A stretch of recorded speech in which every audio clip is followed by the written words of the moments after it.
নমস্কার বন্ধুরা, good morning. Payel পলি ক্রিয়েশনে তোমাদের সকলকে স্বাগত জানাই। তো আজকের ভিডিওটা শুরু করছি আমি বিরিয়ানি দিয়ে। কালকে রাতে বিরিয়ানি হয়েছিল, তো আমি ঘুমিয়ে গেছিলাম, বিরিয়ানি খাইনি। তো সকালবেলায় আবার গরম করে খেতে দিয়েছে আমাকে বৌদি। আর এখানে দেখো কি ইন্ট্রো দিচ্ছিলাম, নিজেও বুঝতে পারিনি, তাই পরে ভয়েসটাও দিয়ে দিলাম। তো আজকে সারাদিন আমি করব রান্না বান্না, টুকিটাকি যা করি সেটাই তোমাদের সঙ্গে আজকে শেয়ার করব।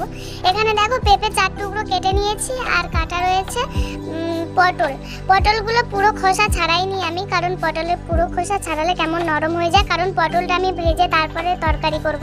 তো এখানে পেঁপেগুলো আমি ভাতের মধ্যে দিয়ে দিচ্ছি। আর পেঁপে সেদ্ধ প্রত্যেকদিন মা দুপুরে করে খায়। আর এখানে দেখো আমি পটলগুলো তেল দিয়ে ভেজে নেব প্রথমে, আর অতটা পরিমাণের বেশি তেল দিইনি, অল্প তেল দিয়ে রান্না করব, তাই অল্প তেল দিয়ে এগুলো ভেজে নেব।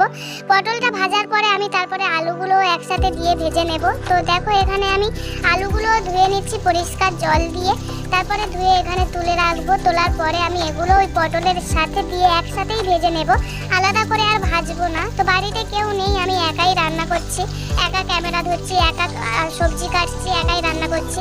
দেখো এখানে পটলগুলো সুন্দর লাল লাল হয়ে এসছে, এর মধ্যে আলু দিয়ে দেব। তো আমি আগে লবণটা দিতে ভুলে গেছিলাম, তাই পরে লবণটা দিয়ে দিলাম।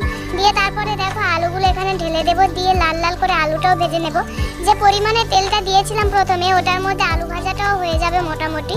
তো দেখো আমি এখানে নাড়াচাড়া করে নিচ্ছি। আর এখানে আমি কি মাছ দিয়ে আজকে রান্না করব, তো সেটাই আজকে তোমাদের দেখানোর চেষ্টা করছি। দেখো এখানে ওই যে কি মাছটা আমি ভুলে গেছি এখন। তো এই মাছটা কালকে রাতে খাওয়া হয়েছিল, আর বাবা পাঠিয়েছিল ফিশারি থেকে, তাই আজকে পটল দিয়ে ঝোল করার ইচ্ছে হলো, তাই আমি ঝোল করতে বসিয়ে দিয়েছি। আর এখানে দেখো লাল লাল হয়ে পুরো সবজিটা ভাজা হয়ে এসছে। তো এখানে আমি আবার মশলাটা কষিয়ে নিচ্ছি। তো মশলাটা ধরে যাওয়ার কারণে এখানে ধোয়া উড়ে গেছে, আর প্রচণ্ড বৃষ্টির কারণে মেঘটা অন্ধকার থাকার কারণে আমি লাইট জ্বালিয়ে তারপর ভিডিওটা করছি। তো এখানে আমি লাইট জ্বালানোর কারণে এখানে দেখো কেমন অন্ধকার দেখাচ্ছে। যাই হোক, আমার মশলা কষানো কমপ্লিট হয়ে যাওয়ার পরে আমি আলু আর পটলটা দিয়ে ভালো করে নাড়াচাড়া করে নিচ্ছি। আর সব মশলা এখানে দিয়ে দেবো, আর অতটাও গ্রেভি করব না, মাখা মাখা করব। তো তোমাদের যদি ভিডিওটা ভুল হয়ে থাকে বা রান্নার রেসিপিটা যদি ভুল হয়ে থাকে, অবশ্যই কমেন্ট করে জানাতে পারো। আর এখানে দেখো আমি হয়ে গেছে আমার প্রত্যেকটা, তারপরে জল দিয়ে মাছটা ঢেলে দিয়েছি। আমার ফোনে চার্জ ছিল না, তাই দেখাতে পারিনি।